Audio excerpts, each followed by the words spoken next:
자, 오늘 다룰 자료의 핵심으로 곧바로 들어가 보겠습니다. 여러분, 한번 상상해 보세요. 우리가 가진 이 신앙이 그저 주말에 갖는 개인적인 종교 활동이나 취향이 아니라 문자 그대로 생사를 가르는 치명적인 위협이 되는 시대를 말이죠. 1세기 초대교회 성도들이 매일 아침 눈을 뜨며 직면했던 현실은 뭐랄까, 단순히 좀 불이익을 당하는 차별 수준이 아니었어요. 그건 극심한 공포이자 당장 오늘 살아남을 수 있을까 하는 생존의 위기였습니다. 그렇다면 도대체 그들은 그 잔혹한 박해라는 펄펄 끓는 도가니 속에서 어떻게 살아남았을까요? 그리고 그 칠흑 같은 어둠 속에서 어떤 영적 나침판을 쥐고 걸어갔을까요? 오늘 해설을 통해 이 질문들에 대한 답을 깊이 파헤쳐보겠습니다. 이 해설의 기반이 되는 베드로 사도의 편지를 보면요. 이게 진짜 무슨 에어컨 나오는 안전한 서재에서 여유롭게 쓴 신학 에세이가 아니거든요. 그는 상상조차 하기 힘든 끔찍한 상황에 처해서 말 그대로 모든 것을 잃을 위기에 놓인 진짜 숨죽여 오는 사람들에게 이 글을 썼습니다. 그런데 베드로가 남긴 말을 보세요.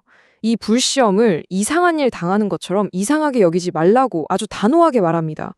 아니 세상에 불시험이 닥치는데 어떻게 안 이상할 수가 있겠어요. 도대체 왜 이런 말을 했을까요? 오늘 우리가 따라갈 생존 지도는 이렇습니다. 1번, 초대교회의 도가니. 2번, 고난의 신학적 의미. 3번, 불 속에서 누리는 현재의 축복. 4번, 성도의 종말론적 나침반. 그리고 마지막 5번, 끝이 아닌 새로운 길입니다. 쭉 한번 따라와 보시죠. 자, 첫 번째 파트입니다. 초대교회의 도가니. 여기서 진짜 흥미로운 점이 뭐냐면요. 이 박해라는 게 처음부터 대규모 학살이었던 건 아니라는 거예요. 어떻게 일시적인 사건에서 국가의 아주 치밀하고 시스템적인 테러로 진화했는가를 흐름으로 보는 게 중요합니다. 주 44년 예루살렘의 헤롯 아그리파 치하에서는 그래도 피하려면 피할 수 있는 국지적인 수준이었습니다. 그런데 주후 64년 네로 황제가 로마 대화제의 책임을 몽땅 기독교인들에게 덮어씌우면서 분위기가 완전히 아주 험악하게 바뀝니다. 이후에 도미티아누스를 거쳐져 주후 97년 트라야누스 황제 시대에 이르면요. 이때는 그냥 기독교인이라는 사실 그 자체 하나만으로도 극형을 피할 수 없는 아주 잔혹하고 체계적인 국가 테러의 타깃이 되어버립니다. 당시에 기록된 문헌들을 보면 로마 박해의 구체적인 실상은 정말 우리 상상을 아득히 초월합니다. 기독교인들은 단순히 쟤들은 종교가 좀 다르네 하는 타종교인이 아니었어요. 인류를 증오하는 아주 극악무도한 흉악범으로 취급되었습니다. 문헌에 따르면 그들은 산채로 소금에 절여져서 서서히 죽어가는 끔찍한 고문을 당했고요. 심지어 거리에 있는 나무에 매달려서 로마의 방거리를 밝히는 인간 횃불로 불태워지기로 했습니다. 이게 바로 그 당시 성도들이 매일같이 마주해야 했던 숨막히는 물리적 현실이었던 거죠. 그럼 두 번째 주제로 넘어가 보죠. 고난의 신학적인 의미입니다. 솔직히 우리 한번 생각해 볼까요? 오늘날 우리 현대인들은 고난이 찾아오면 보통 어떻게 반응하나요? 무언가 단단히 잘못되었기 때문에 받는 저주나 인생의 실패, 혹은 기도를 빡세게 해서 무조건 피하고 치워버려야만 하는 장애물로 생각하잖아요. 그런데 초대교회의 관점은 우리와는 아예 완전히 정반대였습니다. 그들에게 고난은 어쩌다 재수없게 걸린 사고가 아니라 오히려 그리스도의 영광과 그 발자취에 가장 깊이 동참하는 지극히 정상적이고 필수적인 과정이었습니다. 원본 자료에서 이 부분을 아주 기가 막힌 은유로 설명하는데요. 바로 고난은 선택 과목이 아니라 필수 과목이라는 겁니다. 대학 다녀보신 분들 아시겠지만 전공 필수 과목 안 들으면 졸업 아예 못하잖아요? 똑같습니다.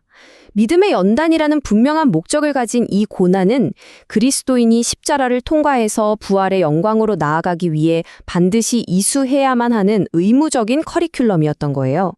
초대교회는 이 혹독한 고난을 통과할 때 비로소 진정한 믿음이 증명된다고 믿어 의심치 않았습니다. 자, 세 번째 포인트입니다. 불 속에서 누리는 현재의 축복.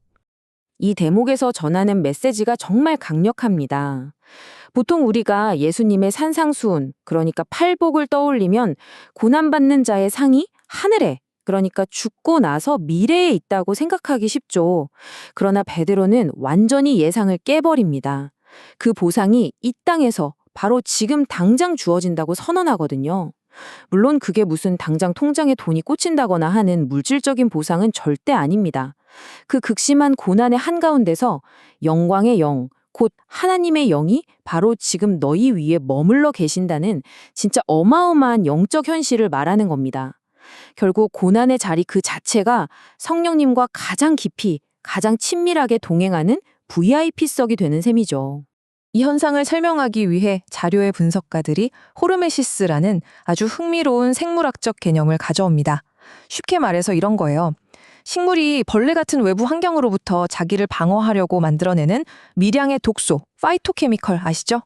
우리가 그걸 섭취하거나 아니면 헬스장에서 무거운 거 들어서 근육에 미세하게 상처를 낼 때 우리 몸이 망가지는 게 아니라 역설적으로 훨씬 더 강력해지고 건강해지잖아요. 영적인 원리도 이와 똑같다는 겁니다. 고난이라는 이 치명적인 스트레스가 성도를 완전히 무너뜨리는 게 아니라 오히려 절대 흔들리지 않는 단단한 영적 근육을 만들어준다는 놀라운 통찰입니다. 네 번째로 가보겠습니다. 성도의 종말론적 나침반. 자, 베드로전서 5장의 이 말씀은 그냥 다 잘 될 거야 식의 뜬구름 잡는 위로가 아니에요.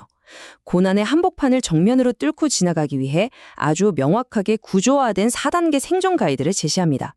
이 4가지 명령이야말로 초대교회가 그 끔찍한 위기 속에서 생명줄처럼 꽉 쥐었던 전술적인 나침반이었습니다. 하나씩 뜯어볼까요? 첫째, 어떻게든 내 힘으로 상황을 통제해보려고 바둥거리지 말고 하나님의 능하신 손 아래서 납작 엎드려 겸손하라는 겁니다. 타이밍은 하나님이 맞추십니다. 가장 적절한 때에 하나님이 알아서 높이실 거거든요. 둘째, 이거 원어의 뉘앙스가 진짜 재밌는데요. 염려를 그냥 은행 창고에 예금 맡기듯 슬쩍 밀어주는 게 아니라 보기 싫은 짐짝처럼 하나님을 향해 격렬하게 확 던져버려라는 뜻이에요. 셋째, 절대 긴장을 늦추지 마십시오. 원수 마귀는 지금 며칠 굶어서 포효하는 사자처럼 우리의 약점을 집요하게 노리고 있습니다. 그리고 마지막으로 나 혼자 독박 쓰고 있다는 생각에서 벗어나야 합니다. 지금 이 순간에도 세상 곳곳에 있는 수많은 형제 자매들이 나와 똑같은 고난을 견뎌내고 있다는 끈끈한 연대의식을 가질 때 비로소 우리는 마귀를 맞서 싸울 수 있는 압도적인 힘을 얻게 됩니다. 이제 마지막 5번째입니다. 끝이 아닌 새로운 길. 결국 오늘 이 모든 해설을 관통하는 하나의 결론은 이겁니다. 고난은 내 인생이 망했다는 증거라거나 꽉 막혀버린 막다른 골목이 아니에요. 반드시 두 발로 걸어 지나가야만 하는 명확한 하나의 길이라는 사실입니다. 예수 그리스도께서 짊어지신 그 참혹한 십자가가 결국 부활이라는 영광으로 나아가는 유일하고도 가장 완벽한 길이 되었잖아요.